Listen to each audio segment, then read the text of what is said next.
So, what is an awakening? If you hang out with me long enough, I'm probably going to use that word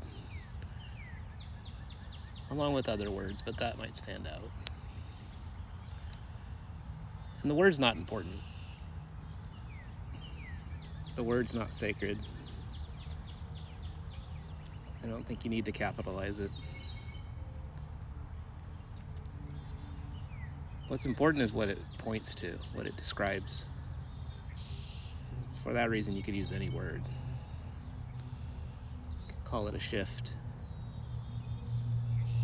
You could call it a realization. You could call it a eureka moment. You could call it like the final deconstruction. Whatever. But what does it describe? I think I'll follow the example of a teacher I really enjoy. And start off with what it's not. An awakening is not a belief. It's not a system of beliefs. It's not an idea.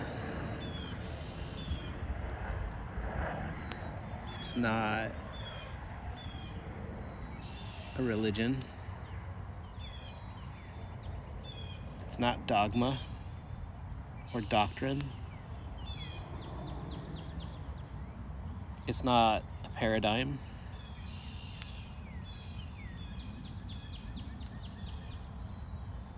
It's not anything that's based in thought.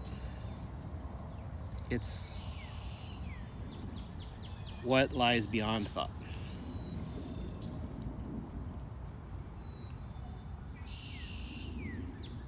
When you have an awakening, it's the process of going beyond what you can imagine, beyond what you can think your way through. You go beyond what is known conceptually. And you go into the unknown. You go to that space that exists in between thoughts.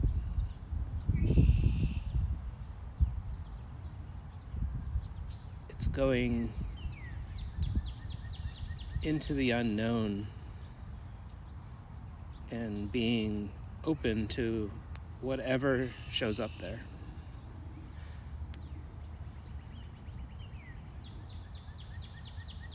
And I suppose many things do show up there. And I'm going to do my best to use words to describe what is there. What is it that you wake up to when you go boldly and unflinchingly into the unknown? One of the things you discover is that you are not what you thought you are, or what you think you are. You find your true nature when you do this.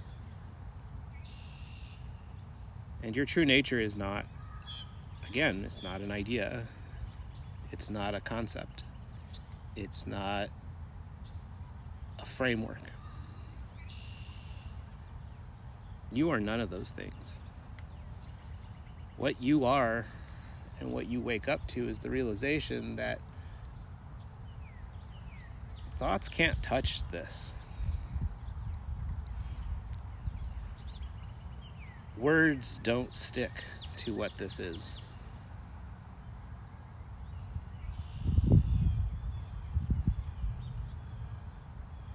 Concepts don't get anywhere close to representing what you find here.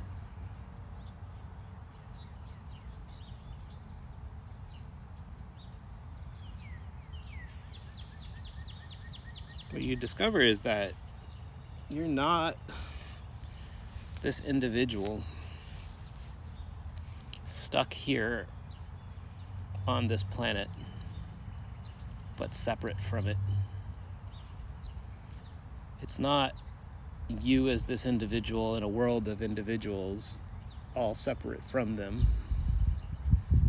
You with your unique set of problems to solve essentially by yourself, so that you can get from here through life to solutions.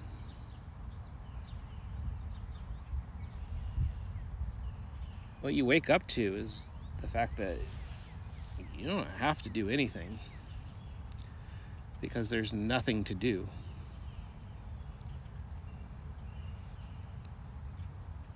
And when you put my words that I just said together conceptually, I know that that sounds nuts. Of course there's things to do. And when I say that there's nothing to do, I'm not saying that nothing happens. I'm just saying that there's nothing that you have to do to make anything happen. There's nothing that you can do to make things happen.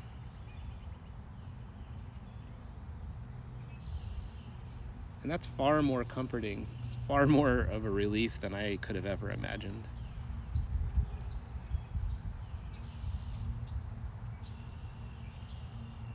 There aren't problems to solve. And there certainly isn't a problem called you that needs to be figured out so that you can get closer to all of this. What you wake up to is the realization that there's no separation. That separation is an illusion. There's no striving to get from here to anywhere. There's just here, now. That's it. Everything else, all possible futures, all futures that you can imagine are nothing but that, your imagination. It's just what you imagine. It's right there in thoughts. And if you take a second or a minute or several days or a lifetime to look at the nature of thought, just look at it. Look at your next thought. What is actually there? Is a future in there? Is there a separate version of all of this in that thought? Pick the thought where you most vividly imagine what that future is. Go ahead, put it together, construct it as crisp and complete as you can in your thoughts right now. Put them all together. And then try to look at it. Is there one of this in there?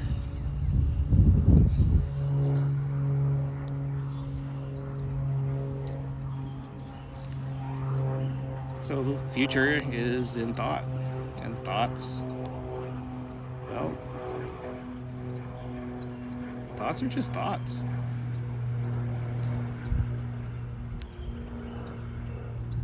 Thoughts are to consciousness as clouds are to the sky, as clouds are to the atmosphere.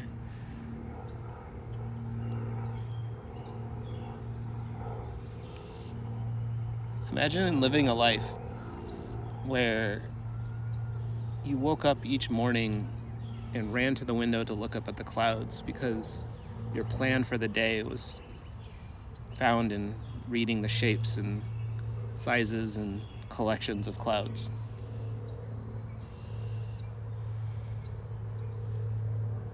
Imagine I told you you're not clouds. What you are is not found in clouds. And then imagine that you responded with, does that mean that clouds are false? Does that mean that clouds are not real? I shouldn't believe them? Well, you shouldn't believe them.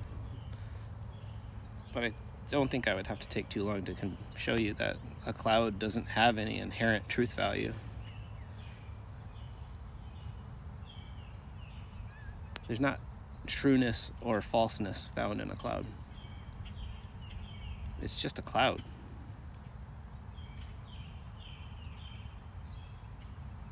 So you're not going to find meaning there. You're not going to find you there. You're not going to find directions for life in there. It's very similar for your thoughts.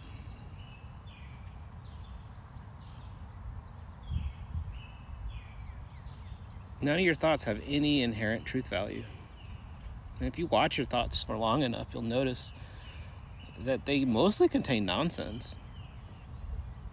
What is that? What is nonsense other than something that has no inherent truth value? There's no sense to be made of it. And yet,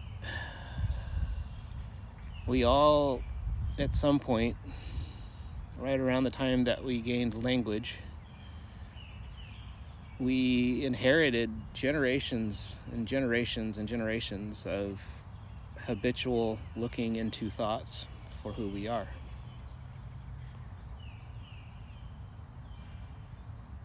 And waking up is realizing you're not in there. You're not what you think you are. So then what are you? Well, that's impossible for me to describe in words. You got to go look.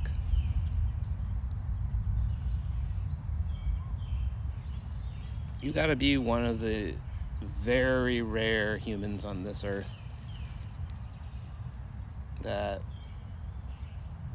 is willing to just go into the unknown and see what's there. And when that happens, it's not like you go, aha, I get it. I figured it out. I put all the thoughts together in the right order and I get it now. It's not like that at all. It's something more akin to, if I were to ask you, are you conscious right now? I don't think you would have to go reaching into thoughts. Find the right framework. Apply your thinking in a logically consistent way within that framework.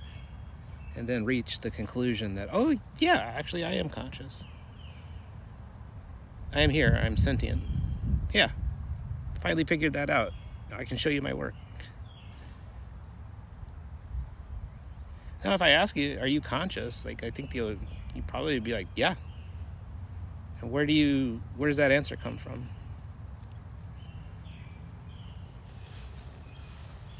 That's a heart level, core to your being level understanding. That's just knowing. It's not figuring out, it's knowing. Here comes a train.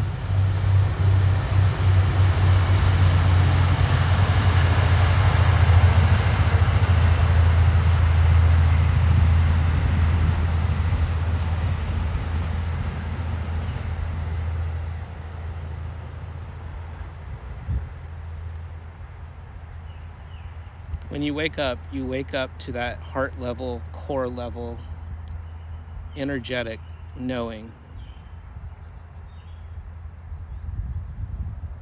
And you might laugh because you'll realize that it's just this, and that all this time there was nothing to figure out.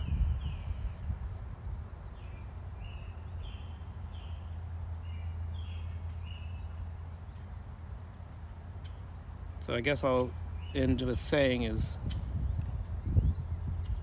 that this realization, this waking up, it's for everyone. Anyone can do it. There is no doubt about that. Doubt doesn't even make sense for something as true as that. The only question is, are you willing to go into the unknown?